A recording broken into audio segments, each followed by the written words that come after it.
I'm really delighted to welcome to the podcast Dr. Sebastian Gorka. Seb Gorka is a political strategist. He's a media pundit. My podcast is sponsored by Salem. He's a Salem radio host. His show is called America First, and I want to mention his latest book, The War for America's Soul. Seb, what a pleasure to have you on the show. Let me begin by just talking about all this craziness that's going on in Afghanistan and the sort of pathetic effort on the part of the Biden people to foist the blame on Trump.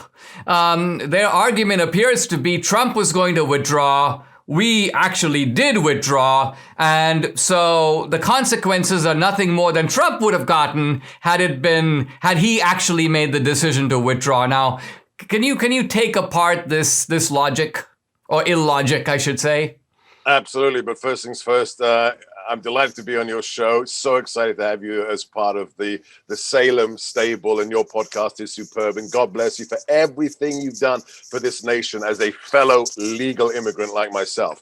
Okay, so this is hilarious. I guess the left didn't realize we had an election last November, and I guess they think that Donald Trump is still the president. Let's dissect this piece by piece. So number one, this is the deal that Trump signed with the Taliban. Therefore, we were chained to his deal. Well, that's a lie, because number one, that's not the deal we had with the Taliban.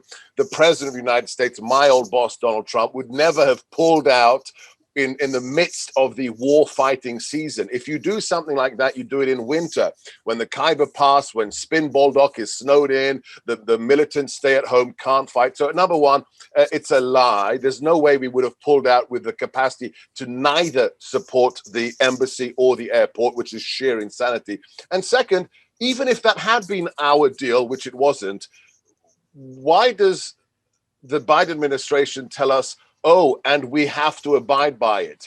The first day in office, we have dozens of executive orders signed by this senile husk of an old man to destroy everything we built in the Trump White House. The XL Keystone pipeline gone with the stroke of a pen, 10,000 jobs gone.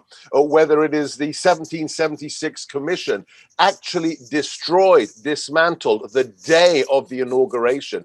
Now, whether it's the sanctions we put in place on Russia to prevent the Nord Stream pipeline being built across Europe.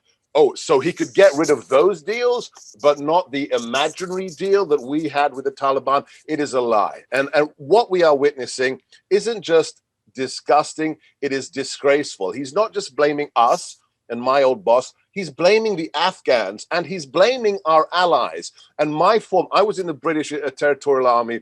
A fellow member of my same regiment, Colonel Tugendhat, stood up in Parliament the day before yesterday as chairman of the Foreign Affairs Committee of Parliament, our closest allies, and he called out President Biden and said, a beautiful British understatement, the end of his speech, and let me just share this.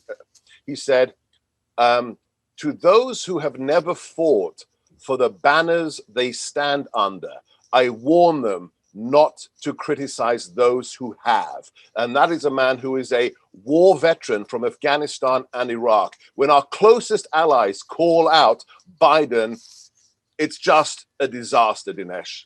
I mean, think about you have the Bagram Air Force Base, and the United States could have easily used that to bring the Americans who are in Afghanistan to the base, evacuated them first, then perhaps destroyed all the remaining Humvees and stuff that's over there, because you don't want to leave it to your enemy. I mean, it's a very old principle of warfare that you don't leave stuff behind that the bad guys can then use against you in the future, and then close the base at the end. It appears that the Biden people did things in the opposite order. They closed the base first, and then they scrambled to say, and look at their pathetic statements now, things like, we call upon the Taliban to respect women's rights. We are urging the Taliban to protect the safety of Americans. I mean, what kind of superpower behaves like this? A superpower that sadly is being run by people who hate America and are a dangerous cocktail, Dinesh. of arrogance and ignorance. It's one of the most dangerous things to have Ned Price, the State Department spokesperson, Jake Sullivan, this national security advisor whose only job in the past was to be Hillary Clinton's bagman at the State Department, to have these people tell the world, we don't know whether it's 11,000 or 40,000 Americans in America, in Afghanistan. We don't know how many tens of thousands of Americans are potential hostages. And then to have a nation with 12 nuclear aircraft carriers, with more special forces than most nations have soldiers, have its chief officer, Mark Milley, and the disgraceful Secretary of Defense say, we can't get everybody out. We'll do as well as we can. As the UK, Dinesh, with a far, far smaller contingent of forces, is sending their paratroopers out into the countryside to rescue not only their nationals, Dinesh, to rescue the nationals of the Republic of Ireland as well. It is an embarrassment. And one last thing from a colleague of my wife's at Heritage. Think of this. This year, next month, we'll see the 20th anniversary of September the 11th. September the 11th was masterminded from the territory of Afghanistan under the protection and succor of the Taliban, who were supporting bin Laden. Now, on the 20th anniversary of September the 11th, the Taliban will be stronger than they have ever been, will control all of Afghanistan. And Dinesh, they're going to have the weapons that you, Debbie, myself paid for, stronger than ever. This will be the epicenter of the new global jihadi movement. And that lies on the desk of Joe Biden. Absolutely. When we come back, I'm going to pivot a little bit with Seb Gorka to domestic affairs and talk a little bit about political prisoners in this country and the role of the media.